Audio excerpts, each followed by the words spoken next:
Fronda. At ako naman si Isaac Hoslet. Ang inyong tagapaghatid ng mga napapanahong balita sa araw na ito.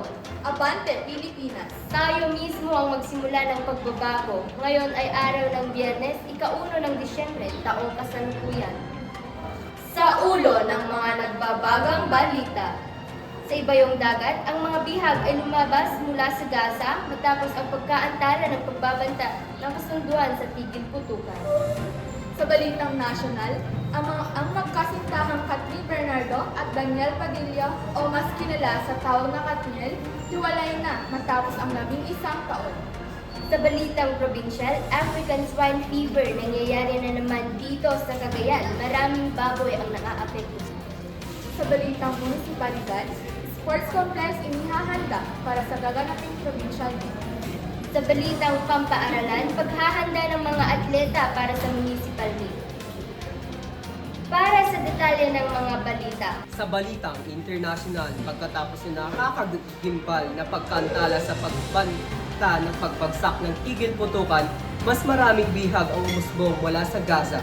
13 Israelita, 8 bata, mga teenager at 5 babaeng nakalaya mula sa pagkabihag sa Hamas. Bilang kapalit ay pinalaya ng Israel ang 39 na mga Palestinian mula sa mga pinabubuan nito. 6 na babae, 33 binatilyo, 4 pang bihag na mga manggagawa mula sa Thailand ay pinalaya din sa mga napalaya.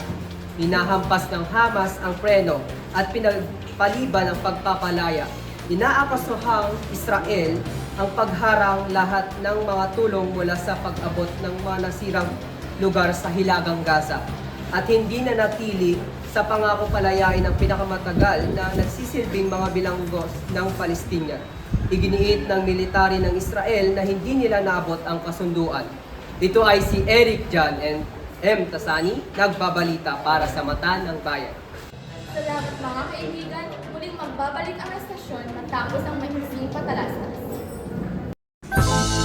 Made with special real egg and a mixture of special flour and a special milk. Present to you a soft and fluffy Monde Special Mamon. Enjoy your Monde Special Mamon with real fillings. For your special one, dapat special.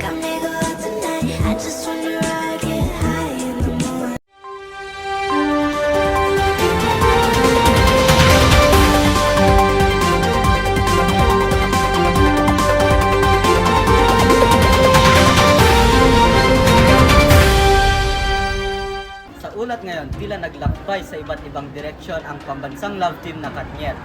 Ayon sa mga ulat, ibalik na ang magkasintahang Catherine Bernardo at Daniel Padilla.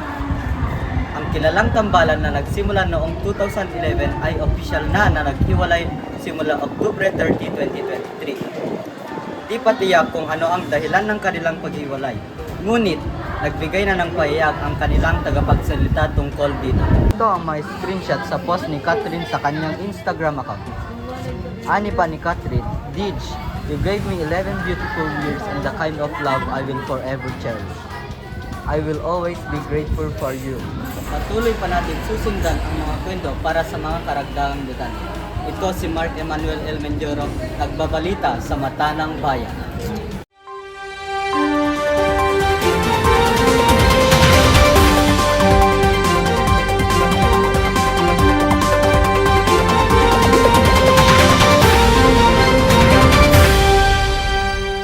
Tinutukan ng Provincial Veterinary Office o PVET ang 6 na bayan sa Cagayan matapos makapagtala ng panibagong kaso ng African Swine Fever o ASF.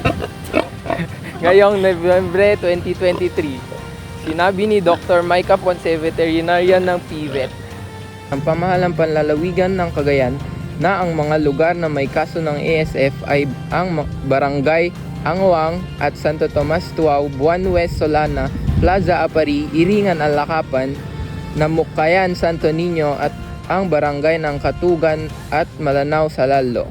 Sumailalim na aniya sa culling o paghukay sa 16 na baboy na tinamaan ng ASF.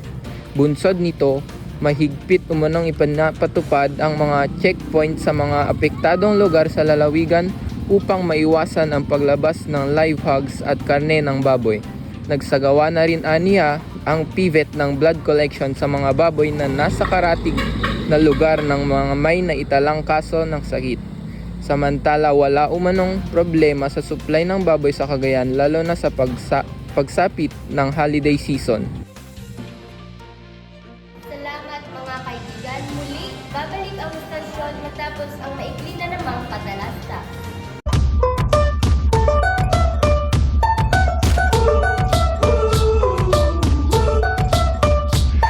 I had a dream so big and loud. I jumped so high, I touched the clouds. Whoa, oh, oh, oh, oh, oh.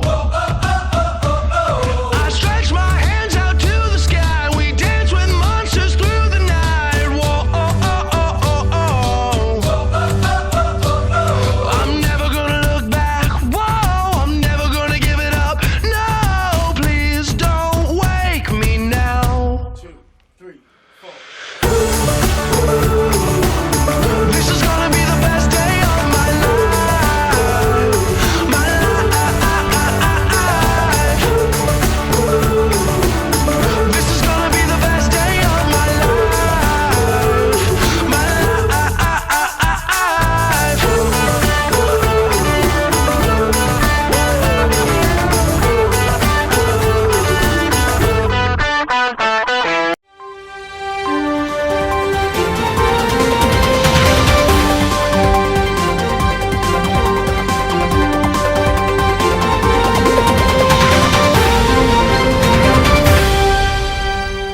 Makikita nyo sa aking likuran ang ginagawang sports complex na may track field, soccer field, basketball, and volleyball court.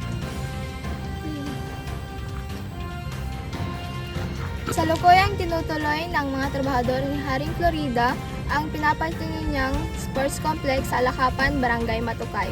Ito ay dati nang nasimulan noon, ngunit sa hindi matukoy-tukoy na dahilan, ito ay hindi niya pinagpatuloy. Kamakailan lang nung ito ay sinimulan ulit dahil sa dito gaganapin ang provincial meet ng mga atleta ng magkaibang-ibang municipal. Ito rin ay gumagawa ng bagong daan ay kinonekta sa highway malapit sa departamento ng MNHS para sa mas madaling puntahan ang sports complex.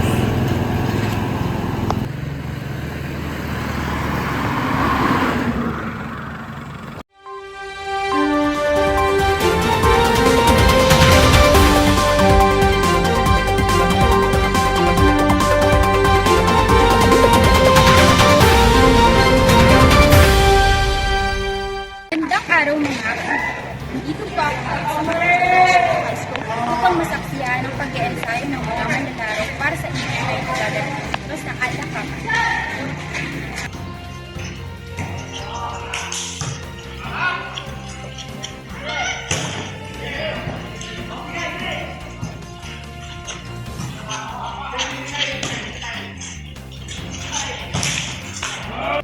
Ano ang nararamdaman mo na kabilang ka sa grupo ng manlalaro sa inyong paaralan? At first, I felt overwhelmed kasi hindi naman ako sumasali sa mga ganitong aktibidad sa school at first time kong sumali sa larangan ng volleyball. And ang rason kung bakit kasi sumali ako dito is para takasan yung test namin na hindi namin na-review and andun nga yung shock na napili ako. Try out lang naman din. Yon, nung napili ako, parang andun yung excitement ka ba kasi wala pa akong experience at yung parang ang saya lang kasi napili ako without even parang expecting na mapipili ako.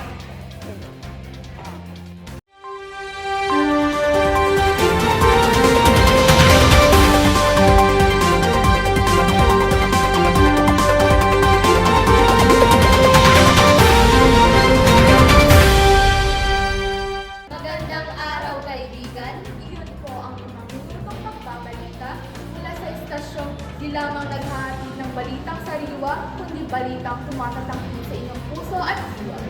Ito Ito ang inyong kaakabay, Isaac Josue. At lagi niyong kaibigan, Christine Fronda. Balitang makatotohanan. Balitang walang kinikilingan. Gigising tuwing umaga upang maghatid ng mga sariwang balita. Magandang araw, kaibigan.